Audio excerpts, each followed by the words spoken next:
3, 2, 1 start.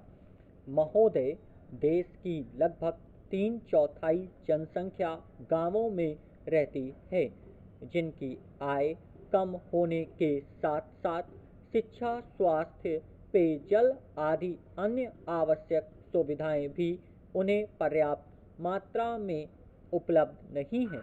ग्रामीण क्षेत्रों और ग्रामीणों, विशेषकर अनुसूचित जातियों, जनजातियों, कमजोर वर्गों और गरीबी की रेखा से नीचे रहने वाले लोगों का विकास एवं गरीबी उन्मूलन भारत की विकास योजनाओं का प्रमुख उद्देश्य रहा है।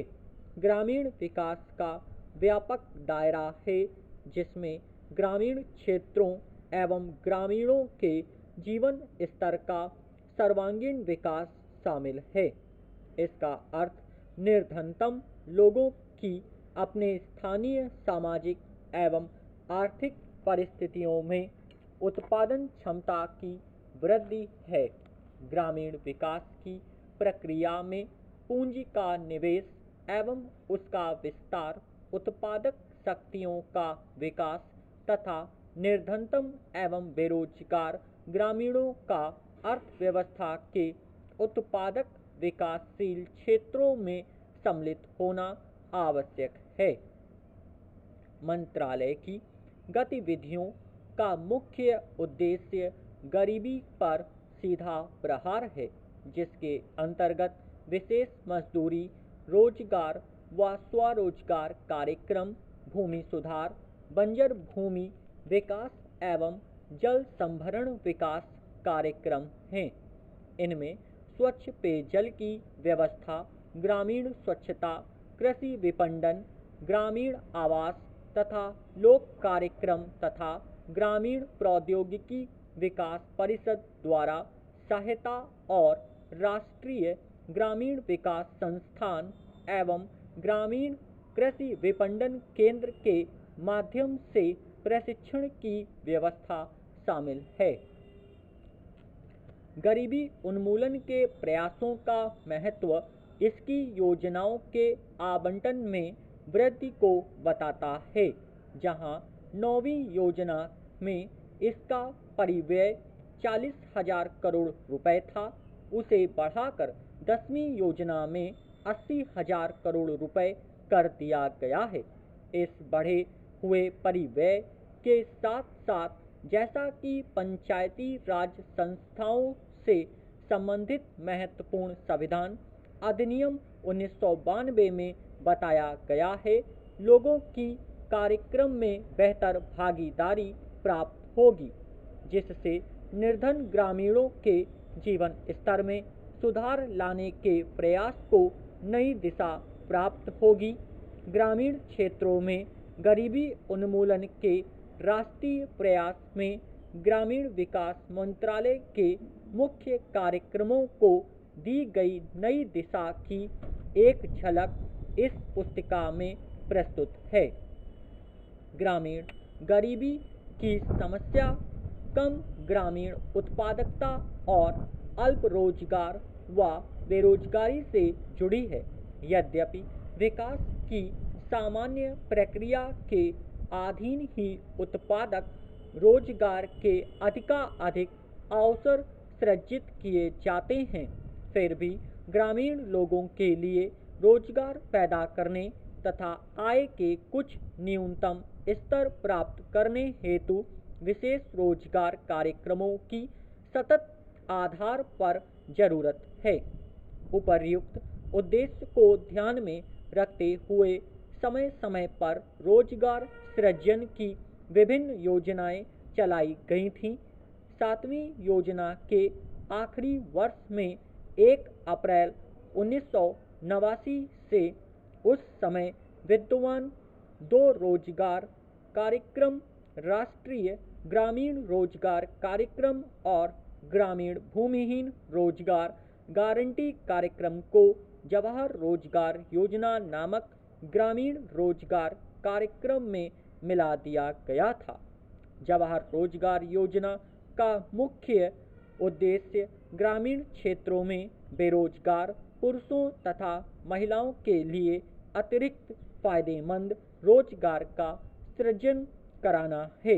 ग्रामीण आर्थिक आधार ढांचे को सुदृढ़ बनाकर सतत आधार पर रोजगार के अवसर सृजित कराना है। महोदय, सामुदायिक और सामाजिक परिसंपत्तियां सृजित कराना ग्रामीण गरीबों को प्रत्यक्ष तथा निरंतर लाभ पहुंचाने हेतु उनके लिए परिसंपत्तियों का निर्माण करना, मजदूरी स्तरों पर सकारात्मक प्रभाव डालना, ग्रामीण लोगों के जीवन स्तर में समग्र रूप से सुधार लाना, गरीबी की रेखा से नीचे बसर करने वाले लोग लक्षित वर्ग हैं। अनुसूचित जातियों, अनुसूचित जनजातियों और मुक्त बंधुआ मजदूरों को वरीयता दी जाती है। रोजगार के 30% अवसर महिलाओं के लिए आरक्षित हैं। केंद्र और राज्यों द्वारा 80 व 20 के अनुपात में व्यय वहन किया जाता है। केंद्रीय आवंटन देश के कुल गरीबों की तुलना में राज्य संघ शासित क्षेत्र के गरीब ग्रामीण लोगों के अनुपात के आधार पर किया जाता है। वे सभी कार्य शुरू किए जा सकते हैं जिनसे टिकाऊ उत्पादक स्वरूप की सामुदायिक परिसंपत्तियों का सृजन होता है। पंचायत समिति द्वारा परियोजना का मूल्यांकन और अनुमोदन किए जाने के पश्चात उसे अनुमोदन देने हेतु ग्राम पंचायत समक्ष हैं। संसाधनों का कम से कम 60% भाग मजदूरी घटक पर खर्च करना होता है। जवाहर रोजगार योजना के कार्यों के निष्पादन हेतु ठेकेदारों अथवा बिचौलियों को लगाए जाने की अनुमति नहीं है। मजदूरों को रियायती दरों पर प्रतिदिन 2 किलोग्राम खाद्यान्न दिया जाता है। 1755 पुनर्गठित ब्लॉकों में मजदूरों को दिए जाने वाले खाद्यान्नों का जारी मूल्य प्रति किलोग्राम 50 पैसे कम है। जवाहर रोजगार योजना की सामान्य प्रणाली के अलावा पिछड़ेपन के आधार पर चयन किए गए 120 पिछड़े जिलों में कार्यक्रम को तेज करने के लिए 700 करोड़ रुपए आवंटित किए गए हैं। जवाहर रोजगार योजना की तीसरी पद्धति में विशेष और अभिनव परियोजनाएं प्रारंभ करने का प्रावधान है, जिनका उद्देश्य मजदूरों का नगरों में पलायन को रोकना, महिलाओं के लिए रोजगार के अवसर बढ़ाना तथा स्वयंसेवी संगठनों के माध्यम से ऐसे विशेष कार्यक्रम चलाना है जिनका ध्येय जल संभरण विकास, बंजर भूमि का विकास करना हो। मानव जीवन यापन के लिए आवास महत्वपूर्ण है और इसलिए सामाजिक आर्थिक विकास के लिए यह आवश्यक है। ग्रामीण लोग अच्छे उन्नत किस्म के मकानों की अत्यंत आवश्यकता महसूस करते हैं। ग्रामीण गरीब लोगों की आवास संबंधी आवश्यकताओं को पूरा करने के प्रयासों के एक भाग के रूप में मई 1985 में इंदिरा आवास योजना शुरू की गई थी।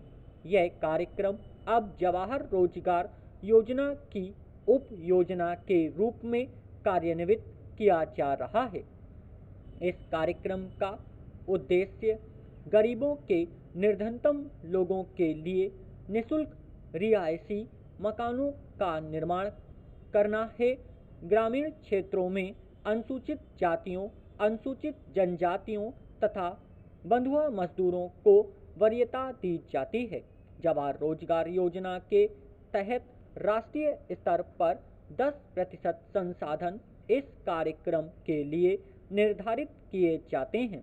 जिलों में निधियों का वितरण अनुसूचित जातियों, अनुसूचित जनजातियों तथा मुक्त बंधुआ मजदूरों की कुल ग्रामीण जनसंख्या में से इस विशेष वर्ग के गरीबों के अनुपात के अनुसार किया जाता है। मकानों का आवंटन लाभ भोगी परिवार की महिला सदस्य के नाम किया जाता है।